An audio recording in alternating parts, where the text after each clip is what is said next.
regardez-moi et laissez-moi vous dire quelque chose. Il n'y a aucun diable en enfer qui vous empêche d'avoir la volonté de Dieu si vous êtes déterminé à la voir.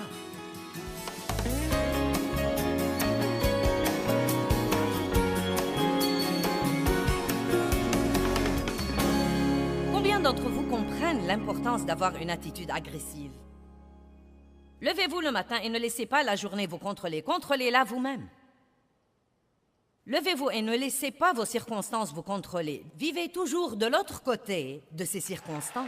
Au beau milieu de vos circonstances, dites toujours « Je suis plus que vainqueur ». Au beau milieu de ça, dites « Je suis plus que vainqueur ». Et même en ce moment aujourd'hui, bien que je ne vois pas ça, Dieu travaille en ma faveur et la victoire est en chemin.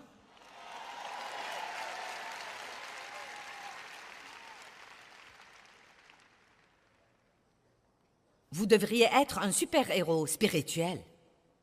J'aime ça. Le monde a désespérément besoin de bons exemples. Mon mari a été un héros pour moi. J'ai observé sa paix, j'ai observé sa joie, et plus que toute autre chose, j'ai observé sa stabilité.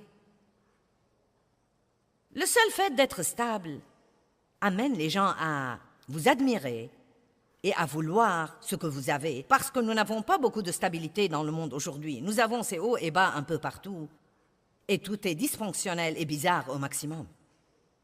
Mais Jésus est le même hier, aujourd'hui et éternellement, et il veut que nous ayons la stabilité dans nos vies.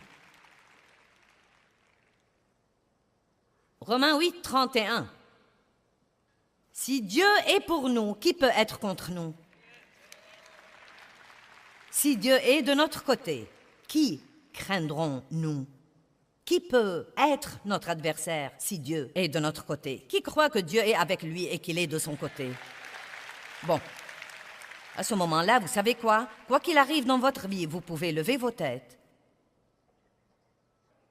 et dire « Je ne sais pas ce que fait Dieu, mais je sais vraiment que Dieu s'occupera de moi. » Et vous devez verbaliser votre foi en Dieu. « Dieu, je te fais confiance, je te crois. » Ne parlez pas de vos soucis et à quel point tout est terrible. Parlez de ce que fait Dieu. Parlons de ce que fait Dieu beaucoup plus que nous ne parlons de ce que fait le diable. Pouvons-nous faire ça? Et ensuite, Romains 8, 35 à 37. Qui nous séparera de l'amour de Christ? Que tout le monde crie « Dieu m'aime ». La souffrance, l'affliction, la tribulation, la calamité, la détresse, la persécution, la faim, le dénuement, le péril ou l'épée. Ne laissez pas vos problèmes vous séparer de l'amour de Dieu. Certains traversent des choses terribles en ce moment. J'ai vu beaucoup d'entre vous pleurer pendant l'adoration. Et je sais que cela indique parfois que vous avez une douleur dans votre vie. Et le fait que Dieu vous ait touché pendant l'adoration vous donne un peu d'espoir. Et nous sommes ici aujourd'hui pour vous apporter l'espoir, pour vous aider à savoir que Dieu vous aime et que vous avez tout ce qu'il faut et que vous pouvez tout faire par Christ qui vous fortifie. Vous pouvez le faire. Quelles que soient les choses auxquelles vous vous heurtez ou vous devez faire face, vous pouvez le faire. Dieu est de votre côté. Il est avec vous. Il est en vous. Il est pour vous. Oui, le diable a la puissance, mais vous avez la puissance et l'autorité. Et il y a une grande différence là-dedans. Mais elle ne vous servira à rien si vous ne l'utilisez pas. Vous devez utiliser l'autorité que vous avez. Continuons à lire Romains 8. Selon qu'il est écrit, « Pour l'amour de toi, nous sommes mis à mort tous les jours, nous avons été estimés et considérés comme des brebis de tuerie. » Cela veut dire que parfois les circonstances dans notre vie sont si mauvaises que les autres personnes qui nous regardent pourraient penser « Tu as l'air d'une brebis en route pour l'abattoir. » Mais regardons le verset d'après. « Mais au milieu de toutes ces choses, nous sommes plus que vainqueurs. » Au beau milieu de vos problèmes, vous avez un problème aujourd'hui, vous devez dire de votre bouche, « Eh bien, je suis plus que vainqueur. » Je suis plus que vainqueur. Vous savez ce que veut dire être plus que vainqueur? Cela veut dire que Jésus a remporté la victoire et que vous en bénéficiez. Vous savez ce que veut dire être plus que vainqueur? Cela veut dire qu'avant même que votre problème ne commence, vous savez déjà que vous aurez la victoire quand ce sera fini. Nous pouvons vivre avec ce genre de confiance, quel que soit ce qui vient contre nous. À la fin, toutes choses travaillent ensemble pour le bien de ceux qui aiment Dieu et sont appelés selon son dessein. Oui, oui, oui, oui, oui. Quelqu'un m'a dit, il y a 2 jours, « Pour moi, tu représentes la femme en repos. Peux-tu me dire comment tu en es arrivé là? Combien de temps ça t'a pris? Qu'est-ce qu'il a fallu pour ça? » Et j'ai dit, j'ai beaucoup de repos dans ma vie. Et si tu savais le désarroi dans lequel je vivais et à quel point j'étais frustrée, même pendant des années, et la plupart de cela venez d'essayer de faire ce que seul Dieu pouvait faire. Débarrassez-vous-en d'abord. Et ensuite priez les uns pour les autres afin que vous soyez guéris et rétablis à un ton spirituel de la pensée et du cœur. La prière sérieuse, fervente, continue du juste, que tout le monde dise « c'est moi ». Dites-le comme si vous le croyez, c'est moi. Donne accès à une énorme puissance. Wow! Quand je prie, puissance. Puissance. Je prie dans presque toutes mes sessions quelque chose pour les gens, et je ne le fais pas pour me lever et essayer d'avoir l'air spirituel. Je crois que quand nous prions, la puissance devient accessible.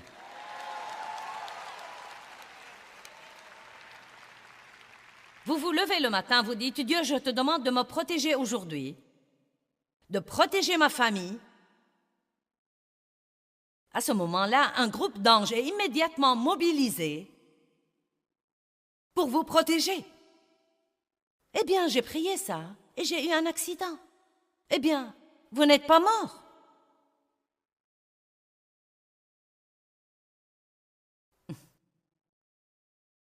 Ne pensez pas à ce qui est vraiment arrivé, pensez à ce qui aurait pu arriver et qui n'est pas arrivé. Dieu est de votre côté. Il est le chef de l'équipe de super-héros.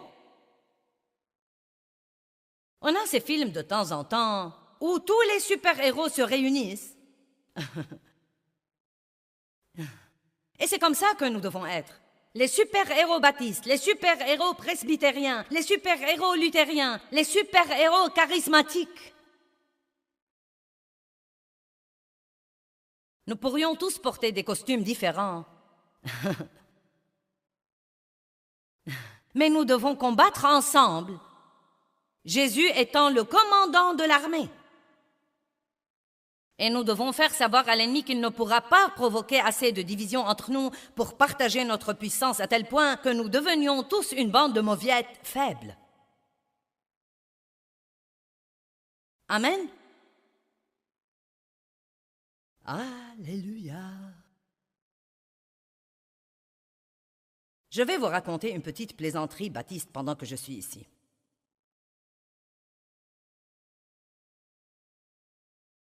Vous dites, qu'est-ce que tu as? Au milieu de ton message, tu vas raconter une plaisanterie? C'est en fait à propos d'un chien baptiste.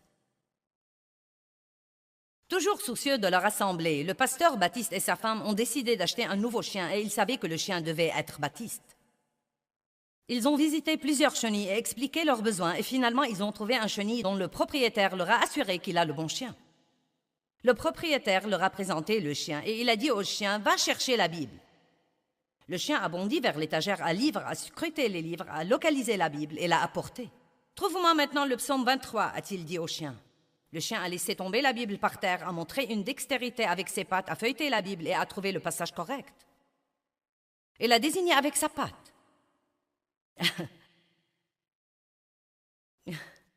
Le couple a été si impressionné qu'ils ont acheté le chien. Ce soir-là, un groupe de membres d'église leur a rendu visite. Le pasteur et sa femme ont commencé à exhiber leur nouveau chien Baptiste et à lui demander de localiser plusieurs versets.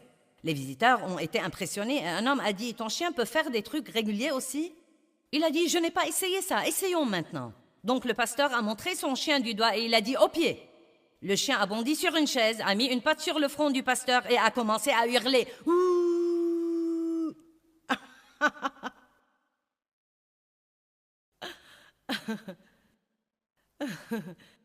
Le pasteur a regardé sa femme choquée et a dit « Seigneur, il est pentecôtiste !»